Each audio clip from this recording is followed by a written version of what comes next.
Today on Government Matters, new telework guidance has dropped for all federal employees. We sit down with Kieran Ahuja, Director of the Office of Personnel Management, to discuss the growing importance of alternative work options across the government. Plus, OPM's new hiring policy to recruit more college grads to government jobs, the ongoing effort to increase young workers in the federal space, and the role of equity and inclusion across the board. And federal workers can now get paid leave to take their kids to get vaccinated, and the steps OPM is taking to move toward a fully vaccinated federal workforce. Government Matters starts right now. From Washington, D.C. and around the world, this is Government Matters with Mimi Geerges. This is Government Matters, the only show covering the latest news, trends, and topics that matter to the business of government. I'm Mimi Geerges. The Office of Personnel Management, or OPM, has new telework guidance for federal employees in response to the growing interest in remote and telework options. The supplemental guidance will give agencies resources to support those alternative work options for their employees. Kieran Ahuja is the director of OPM.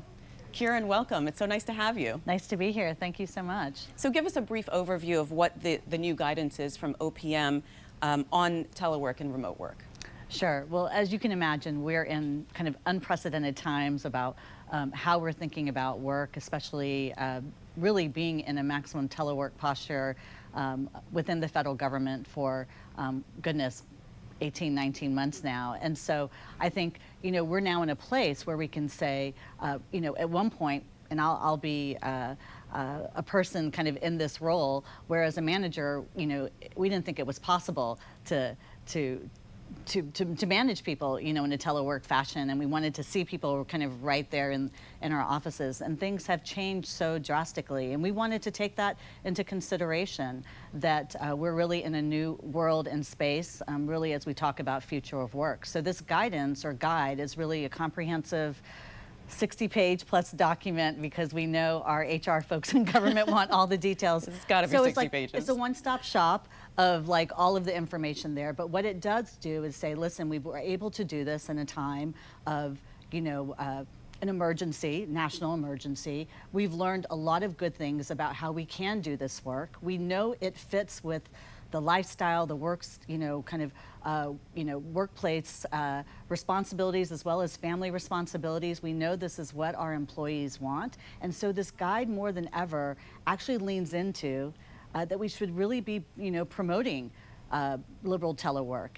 And one thing this guide also does is actually start talking about remote work. That has not been the case in the federal government. And so I just think it's really this idea and concept that we're talking about, not just in the federal government, but the private sector, which is the future of work. And so a part of that guide is also a future of work website that we're putting out. So we, as the largest employer in the country, not only want to be a model of what this looks like, and know that I think we've realized our workers are important in the pandemic, and we need to support them in the sense of the whole person that we bring.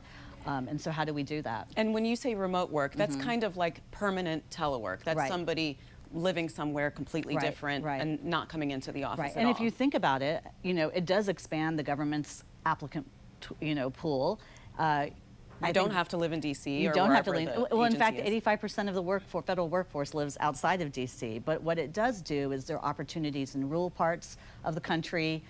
We have a new regulation out there that is also a pathway for military spouses when they're often moving with their spouses, and so really being able to have a career that they can do remotely. So I think it just really upends and really helps us think more expansively. But Kieran, why now? We've been doing this, you've said, for a year and a half. Yeah, so why the guidance now?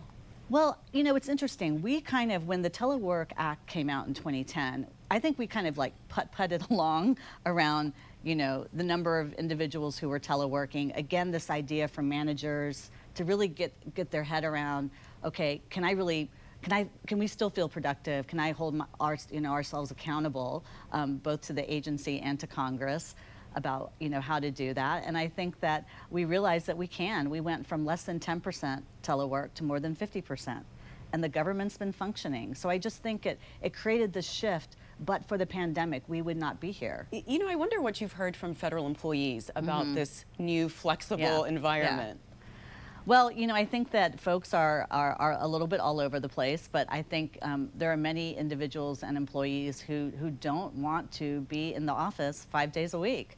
And, if we think about the commute, if we think about how we want to really lean into a more eco-friendly work environment, so it does also help us, it really does really push the conversation also on the federal physical footprint that we have. And I know the GSA administrator has talked on the Hill about, a number of leases coming available in the coming years. So it just truly redefining the workspace as well as the workplace.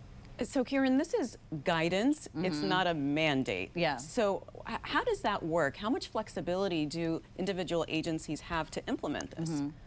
There's quite a bit of flexibility. I mean, I think, again, we understand that agencies, the federal government, 2 million plus employees and lots of different roles. So not every position is going to fit with a maximum telework posture. So I think there has to be that flexibility. We also know that more than 50% of our federal workforce actually shows up on the job every day because that's a part of their role. So I think it's those equities that we have to be thinking about, and the flexibility is important. But I think our leaders understand in order to be competitive, and we absolutely have a huge mandate, we need to be competing with the private sector. Oftentimes they feel like they're competing with each other and other agencies.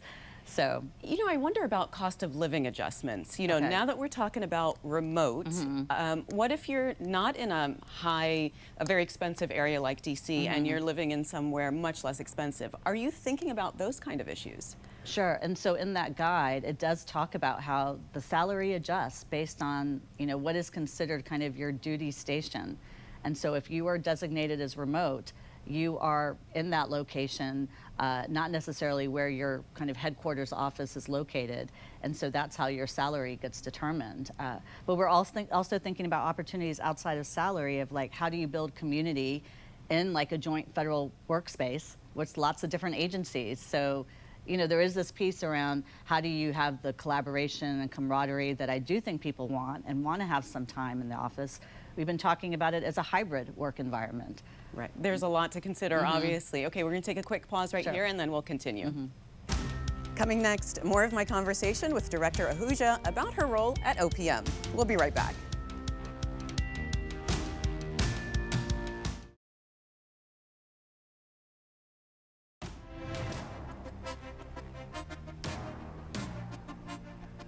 Welcome back. I'm here with Kieran Ahuja. She's the Director of the Office of Personnel Management.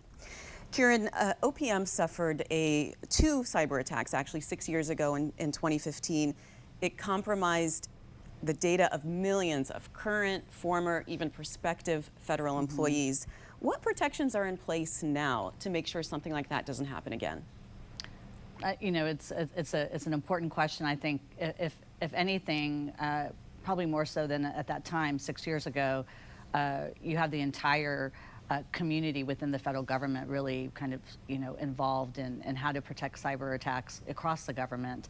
I think if anything, OPM was a bit of that lesson of what needs to be in place. We have a cyber EO that's been set out by the president. We have a pretty robust working group and the organization that's really happening. We have new agencies being set up to manage this. And certainly for OPM, I mean, what it did do is really put us ahead of others, of the kinds of, security protections we need to have in place, the kind of cyber education, the security tools, incident response. I mean, all of that has been put in place during that time. I actually came in literally right after the data breaches because of what happened. As Chief of Staff. As Chief of Staff, and that was kind of my orientation to the agency, which was... But you're confident now that this kind of data can't be stolen again?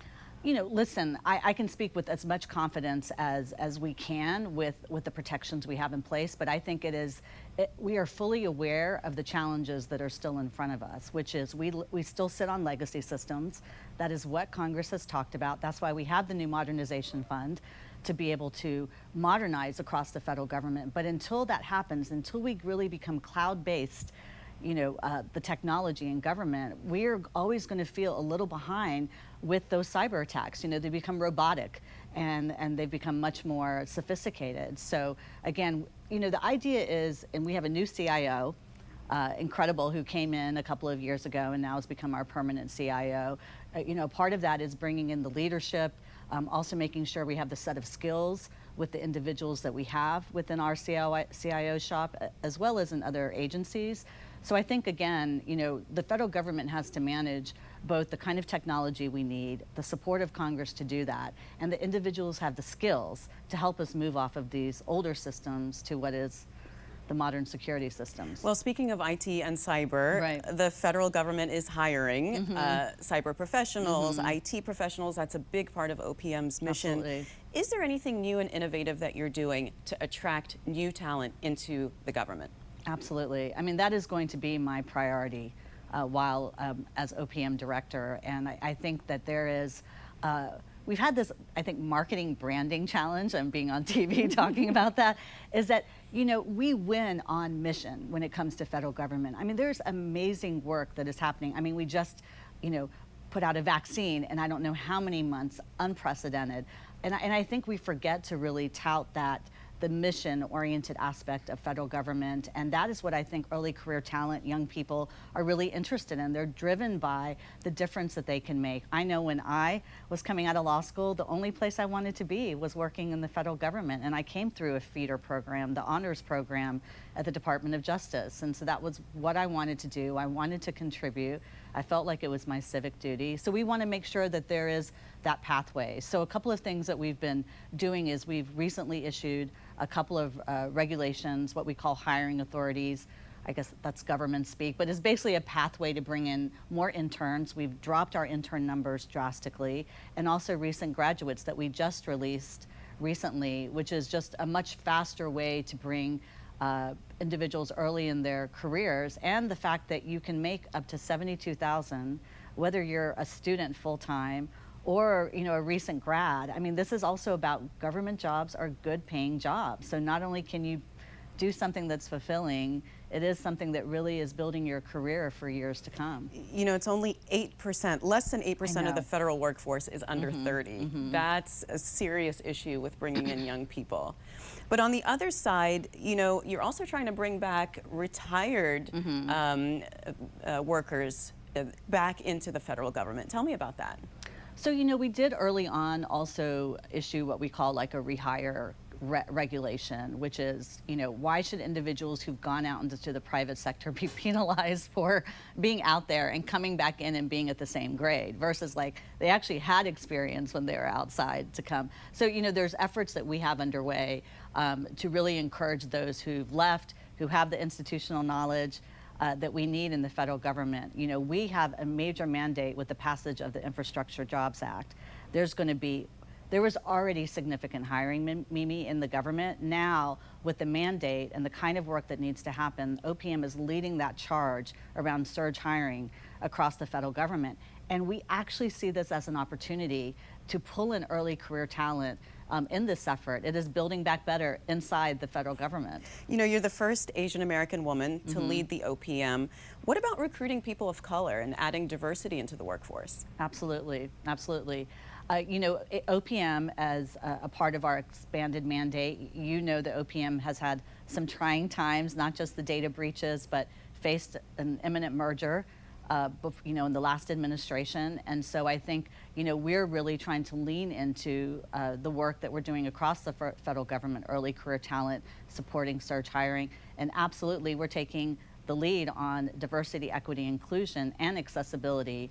I think, we know this is tried and tested in the private sector, that your workforce should reflect the diversity of this country because it only benefits the work that you do. And so there's a lot of efforts in place that we are focused on, and we see this focus on early career talent as a way to really increase the diversity in the federal government. Coming next, we wrap up our conversation with Director Geerges about the latest initiatives from OPM. We'll be right back.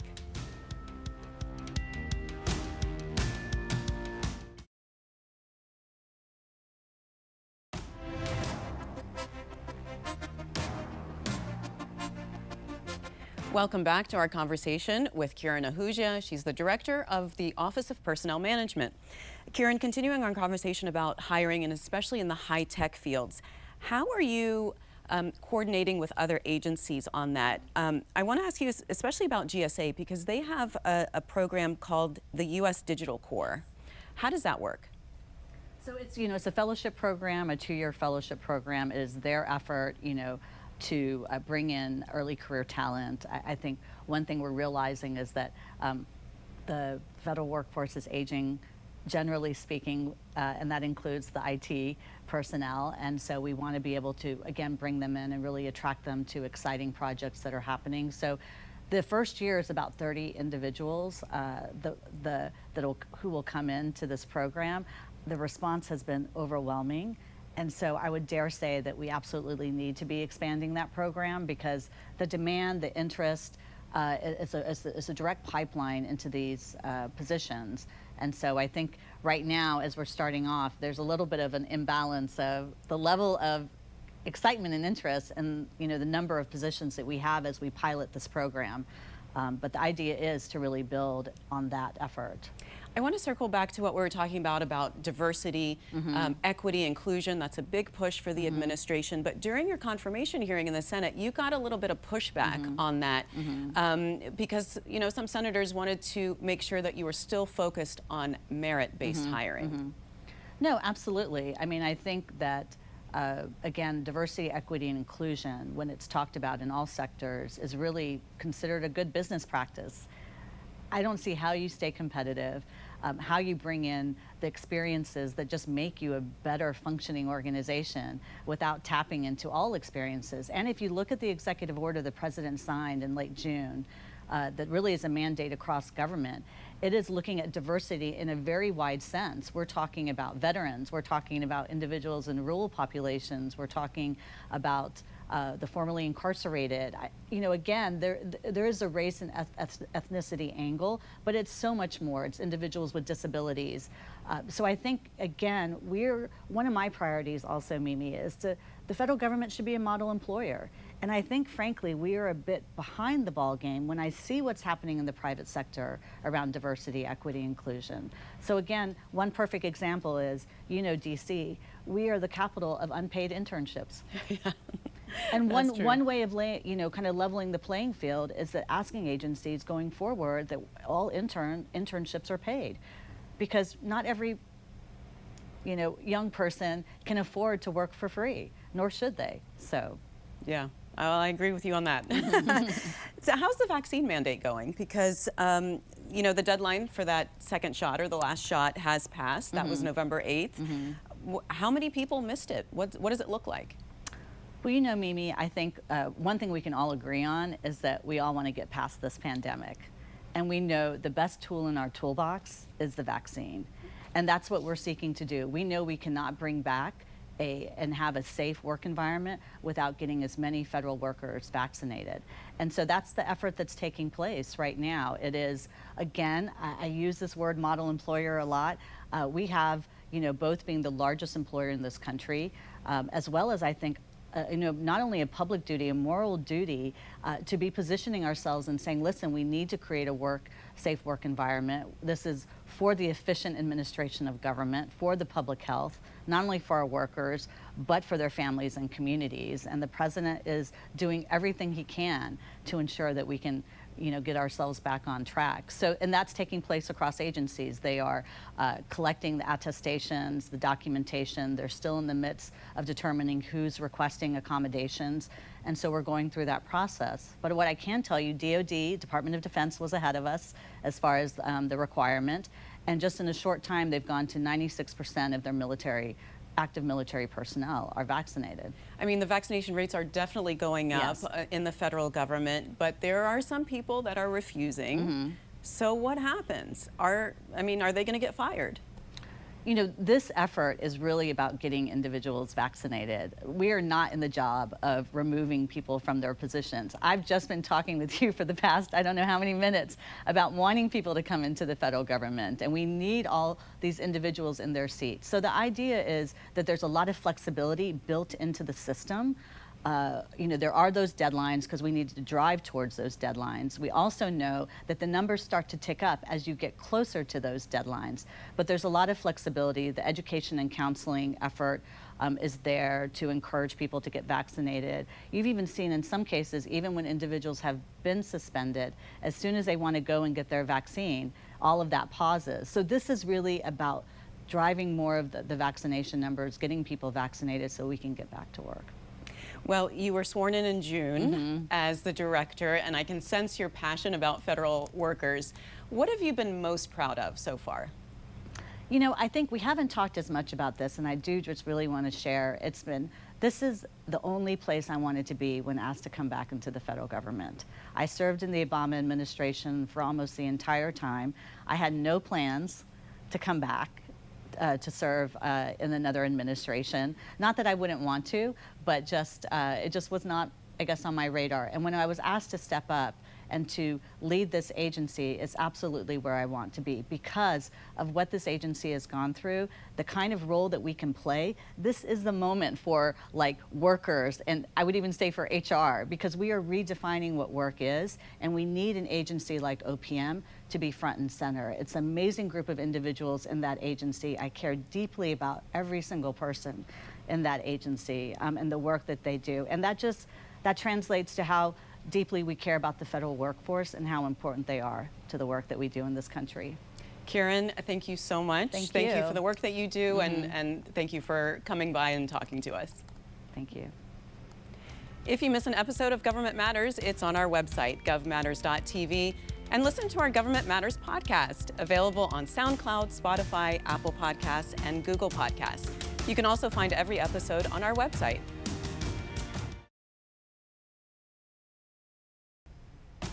That's the latest from Washington. Join me weeknights at 8 and 10:30 on WJLA 24/7 News and Sunday mornings at 10:30 on 7 News to stay plugged in on issues that matter to the business of government. Thanks for watching. I'm Mimi Geerges.